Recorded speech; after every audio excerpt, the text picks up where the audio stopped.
On the morning of November 24th, 2014, employees at Sony Pictures Entertainment logged into a nightmare.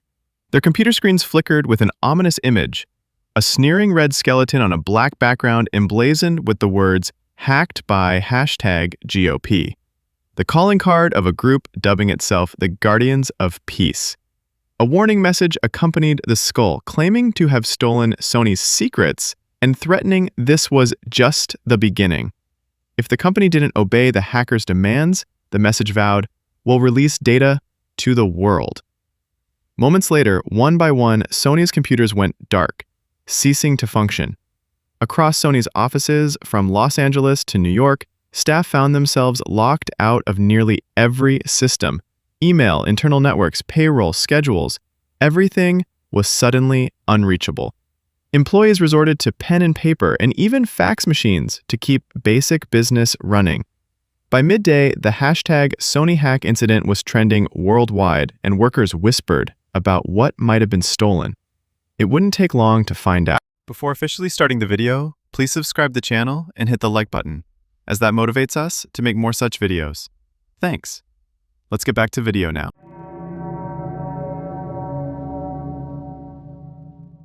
Rewind a few months earlier. Sony had just unveiled trailers for an upcoming comedy, The Interview. The film's plot was simple, but explosive. Two journalists are recruited by the CIA to assassinate North Korean leader Kim Jong-un. Pyongyang's reaction was immediate and furious.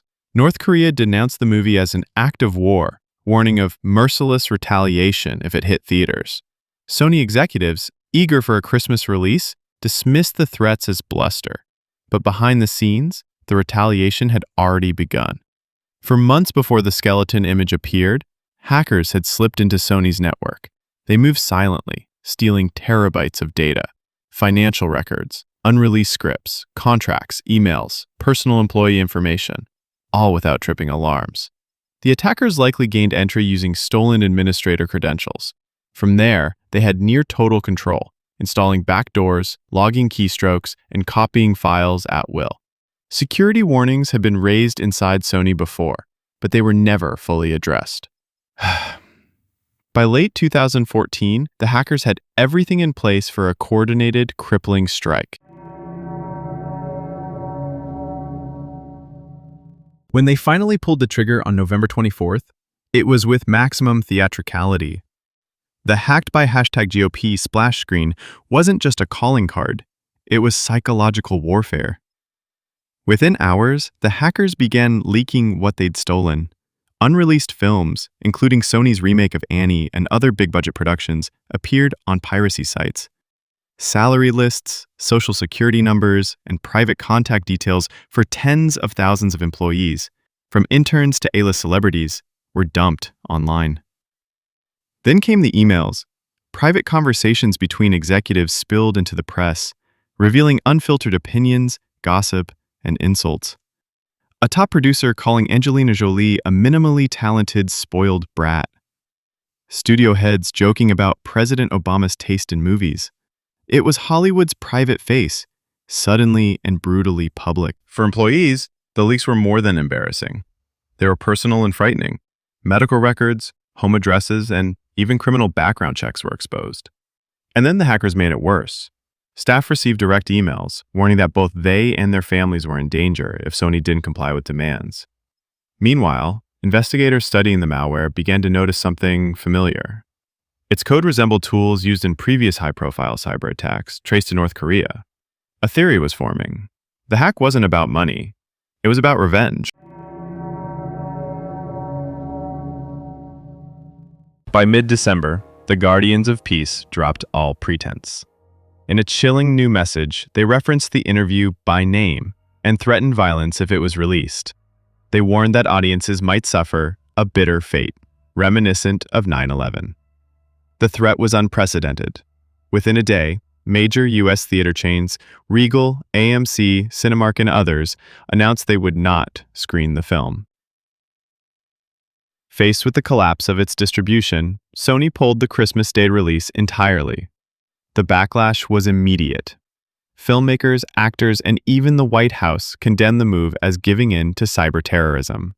President Obama Said we cannot have a society in which some dictator someplace can start imposing censorship in the United States. Under mounting pressure, Sony reversed course. The interview would get a limited release, both online and in select independent theaters, on Christmas Day. While it never saw a wide theatrical run, the film became a digital hit, recouping its budget and attracting global attention. Just days earlier, the FBI had made it official. The US government was publicly attributing the hack to North Korea. This was the first time the US had directly accused a foreign nation of a cyber attack on American soil. It was more than a studio's crisis now. It was an international incident. Sony was left in ruins digitally. Hundreds of servers and thousands of computers had been destroyed by data-wiping malware. The company had to rebuild its IT systems from scratch. The estimated financial hit? Tens of millions of dollars in direct damages, plus the cost of beefing up security, lost productivity, and legal settlements. The reputational cost was also severe. Amy Pascal, Sony's co-chair, resigned after her leaked emails caused public embarrassment and strained relationships in the industry. Several other executives quietly departed in the following months. Class action lawsuits poured in from employees whose personal data had been exposed. The suits alleged that Sony had long been aware of security weaknesses but failed to act. The settlements added millions more to the price tag of the hack. Beyond Sony's walls, the attack sparked a larger conversation about corporate cybersecurity and freedom of expression. It was a wake-up call. If hackers, backed by a nation-state, could kneecap a major Hollywood studio over a comedy film, no company was untouchable. The US responded with new sanctions against North Korea and began reevaluating its approach to defending private companies from state-sponsored attacks. Cybersecurity spending in the entertainment industry surged, and executives everywhere became more careful about what they put in an email. In the years since, the Sony hack has stood as one of the most brazen and consequential cyber attacks in history. It blurred the line between cybercrime and geopolitics, showing that even a movie could become the flashpoint for an international confrontation. In 2018, the US indicted a North Korean programmer, Park Jin-hyuk, for his role in the attack. But with no extradition from North Korea, the indictment remains symbolic. The real lessons of the hack, about preparedness, resilience, and the power of information, continue to resonate. For Sony, the wounds have slowly healed. The interview found its audience, and the studio rebuilt its systems. But the fear of another digital ambush remains, lurking in the background of every corporate decision. If you enjoyed this deep dive into the Sony Pictures hack and its aftermath, give this video a thumbs up, share it with your friends, and subscribe to Cyber Nightmares.